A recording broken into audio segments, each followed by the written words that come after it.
Jesus, full of the Holy Spirit, left the Jordan and was led by the Spirit into the wilderness, where for 40 days he was tempted by the devil.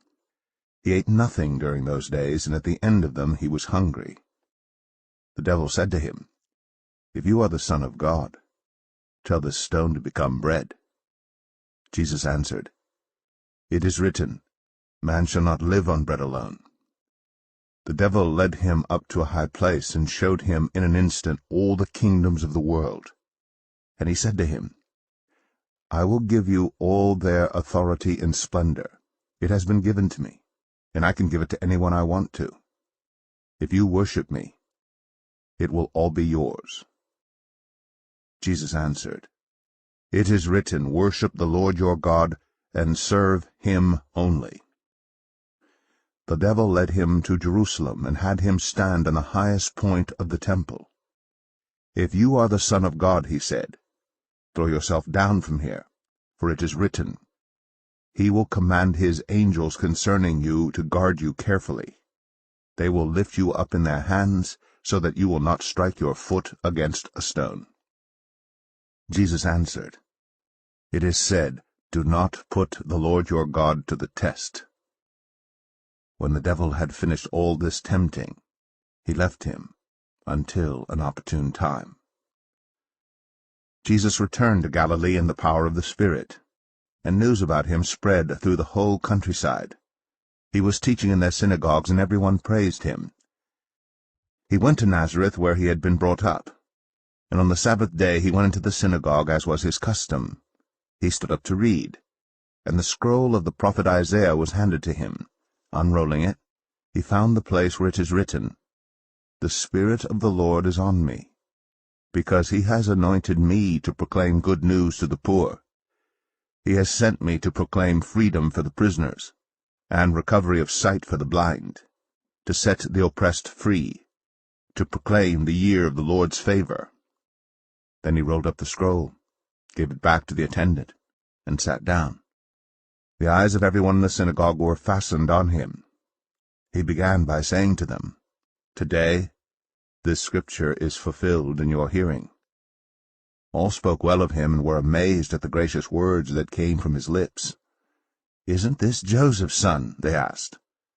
Jesus said to them, "Surely you will quote this proverb to me, 'Physician, heal yourself,' and you will tell me, 'Do here in your hometown what we have heard that you did in Capernaum.' Truly I tell you," he continued, "no prophet is accepted in his hometown. I assure you that there were many widows in Israel in Elijah's time, when the sky was shut for 3.5 years, and there was a severe famine throughout the land. Yet Elijah was not sent to any of them, but to a widow in Zarephath in the region of Sidon. And there were many in Israel with leprosy in the time of Elisha the prophet, yet not one of them was cleansed, only Naaman the Syrian."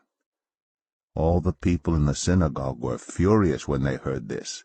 They got up, drove him out of the town, and took him to the brow of the hill on which the town was built, in order to throw him off the cliff. But he walked right through the crowd, and went on his way.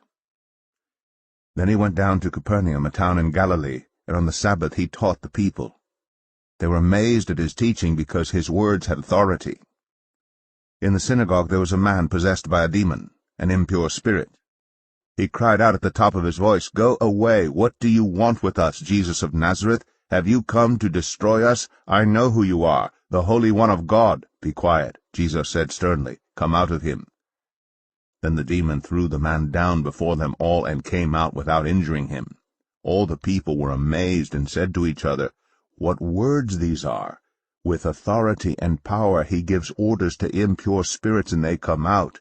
And the news about him spread throughout the surrounding area. Jesus left the synagogue and went to the home of Simon. Now Simon's mother-in-law was suffering from a high fever, and they asked Jesus to help her. So he bent over her and rebuked the fever, and it left her. She got up at once and began to wait on them. At sunset the people brought to Jesus all who had various kinds of sickness, and laying his hands on each one he healed them. Moreover, demons came out of many people, shouting, "You are the Son of God!" But he rebuked them, and would not allow them to speak because they knew he was the Messiah. At daybreak, Jesus went out to a solitary place. The people were looking for him, and when they came to where he was, they tried to keep him from leaving them. But he said, "I must proclaim the good news of the kingdom of God to the other towns also, because that is why I was sent." And he kept on preaching in the synagogues of Judea. One day, as Jesus was standing by the lake of Gennesaret,